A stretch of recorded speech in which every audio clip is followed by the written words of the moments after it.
Good evening, my fellow Skolgers. Welcome back to Zafa Talk on the SkolNBolts YouTube channel. Just finished up an amazing stream tonight. Wonderful stream, a lot of fun.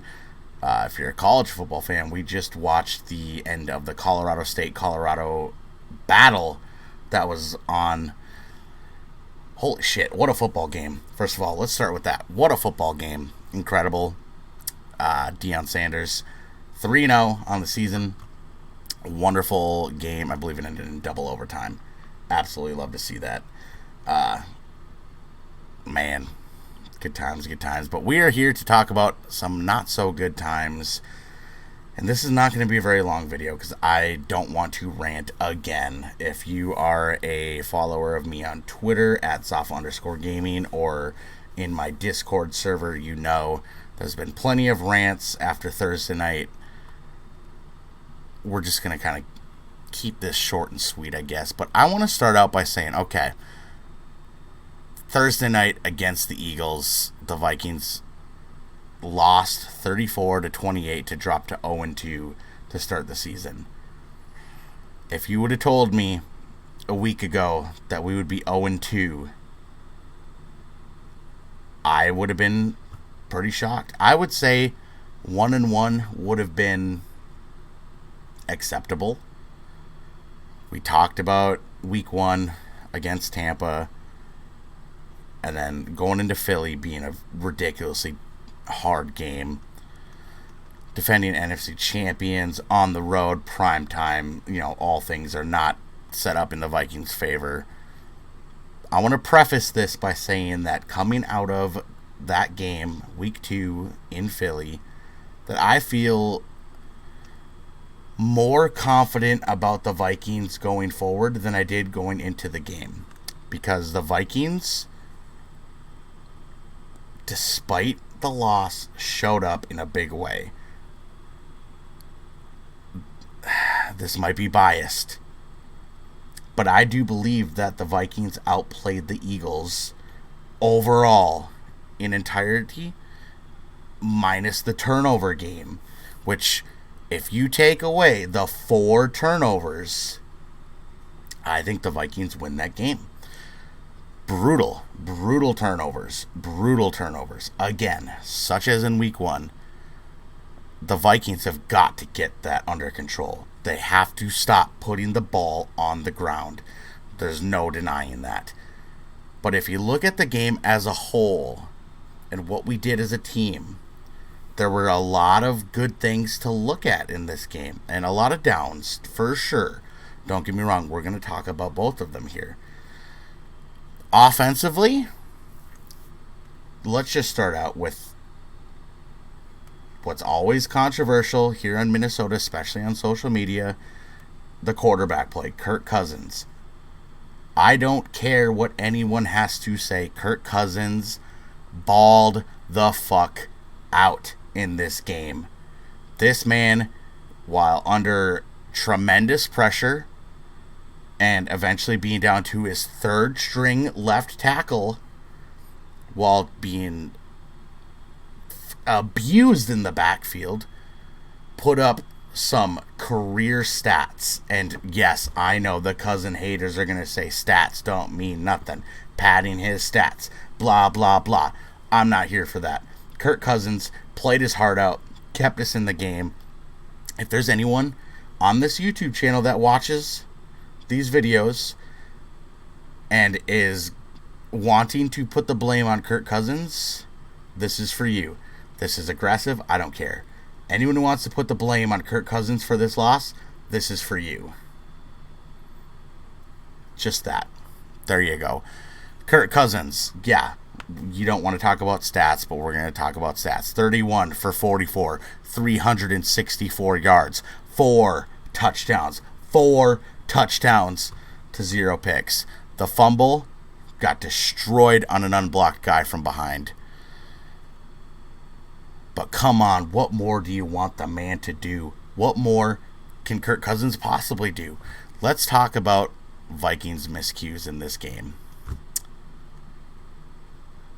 The big one in this one right before the half. Justin Jefferson catching the ball at the 1 yard line, reaching for the pylon, and he loses the ball, fumble into the end zone for a touchback.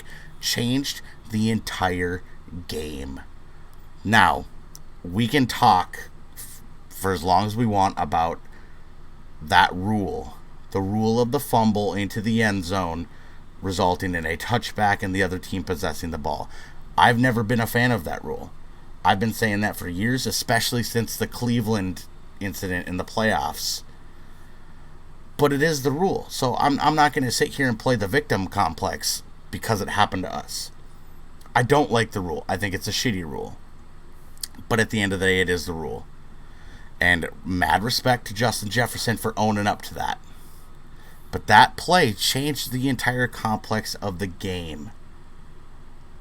Going into the half, we had a legitimate chance to what should have been a touchdown. Now, that's not guaranteed, obviously, but realistically, from where we would have been at, that's most likely points. As a Vikings fan, nothing's ever guaranteed. We know that, but that's most likely points. But instead, it's a touchback. The Eagles take the ball. They go down the field, and they kick a field goal. They go into the half up 13-7. When we could have been up 14, we could have had 14 points. It would have been 14-10, I believe. Big difference. Alexander Mattison fumbles the ball. Powell on the punt return fumbles the ball in Eagles territory. My goodness, just horrible turnovers. The fumbles are absolutely killing the Vikings. But when you look at this team as a whole, Kirk Cousins balling the fuck out in this game. Justin Jefferson, 11 catches, 159 yards. My goodness, Jordan Addison looking wonderful. He needs to be the wide receiver too, in my opinion. And I'll get to that in a second, why I believe that. Wonderful touchdown. Long touchdown. Incredible play. TJ Hawkinson showed up in a big way. 7 catches, 66 yards, 2 touchdowns. Wonderfully played. And KJ Osborne, 3 catches, 34 yards, 1 touchdown. The 1 touchdown was on a wide open play.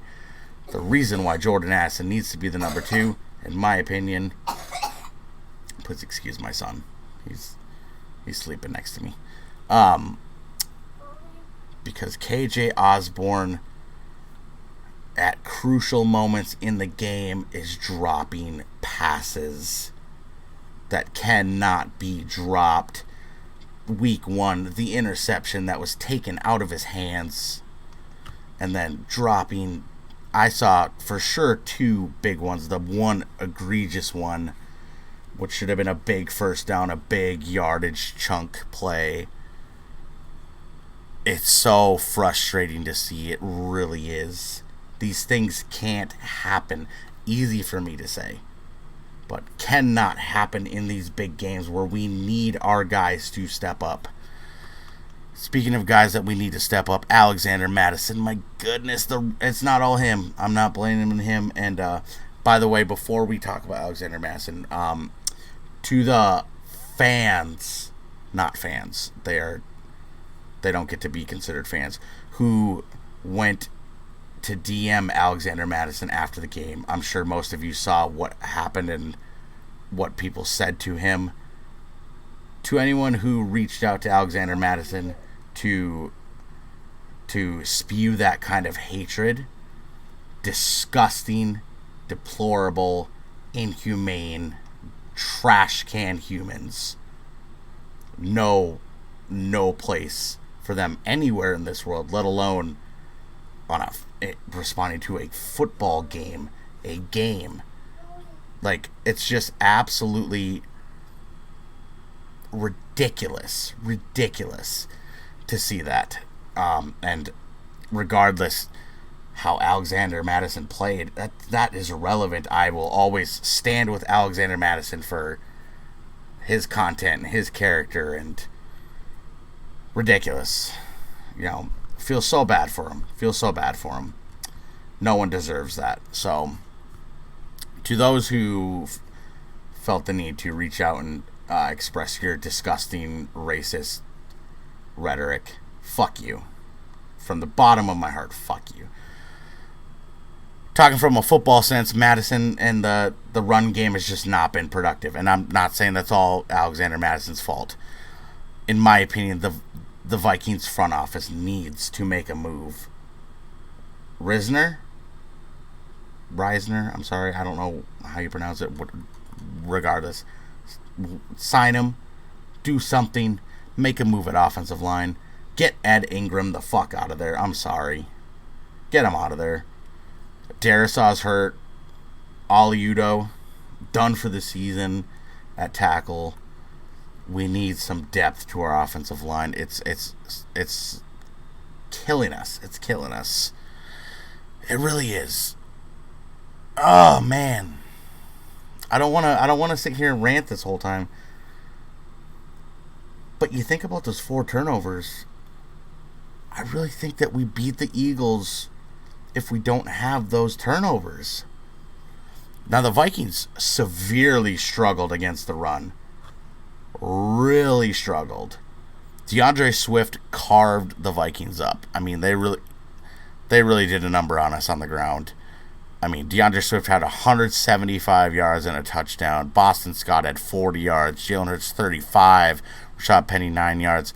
175 yards from DeAndre Swift. A career game for him. It's so unfortunate. It really is that the Vikings just weren't able to stop the run, but it's hard to do so when the time of possession. I mean, you look at the time of possession, the Eagles had the ball 39 minutes and 28 seconds to the Vikings 20 minutes and 32 seconds.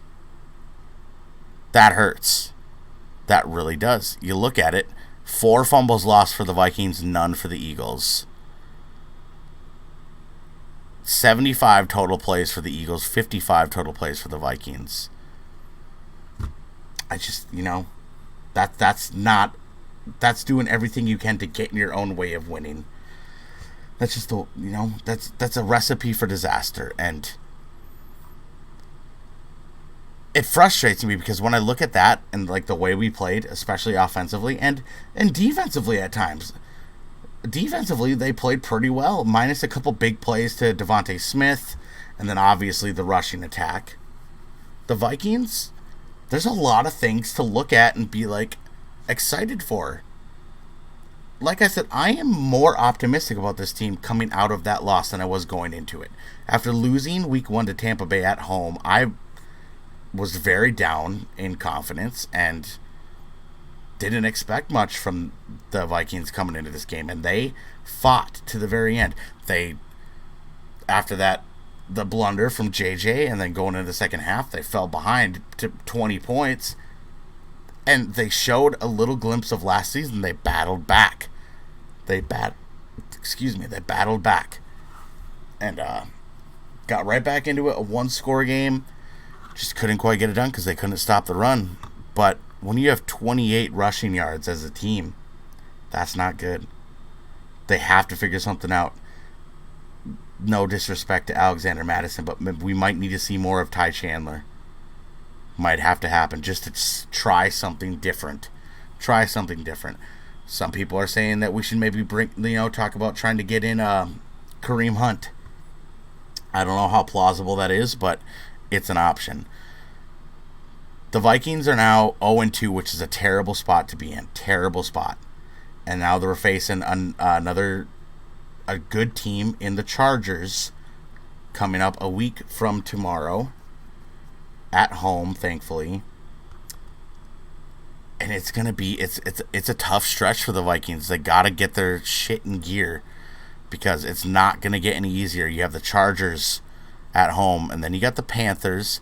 Then you got the Chiefs, the defending Super Bowl champs. Then you got the Bears, and then the 49ers. Like, these are difficult games to win. Clean up the fumbles, and I do feel like we'll be okay. I think Kirk Cousins is so far playing his heart out, obviously. Justin Jefferson's playing his heart out. Jordan Addison looks great. TJ Hawkinson looks great. KJ Osborne, I'm not sold on him. Not thrilled with the way that he's shown up so far. Running game needs to really step it up. The run defense needs to step it up. But you got to control the time of possession a little bit. Like, my goodness. When your defense is on the field that much, it's going to hurt. It's going to tire them out. It's going to be hard to defend anything. So, I'll say this. Week 2, 0-2. Not where I saw us. But I'm not giving up. That's for sure. We're 2 weeks in. I already see Vikings fans on Twitter saying, tank for Caleb Williams. Let's tank. Let's throw the season down the drain. Typical Minnesota Vikings social media.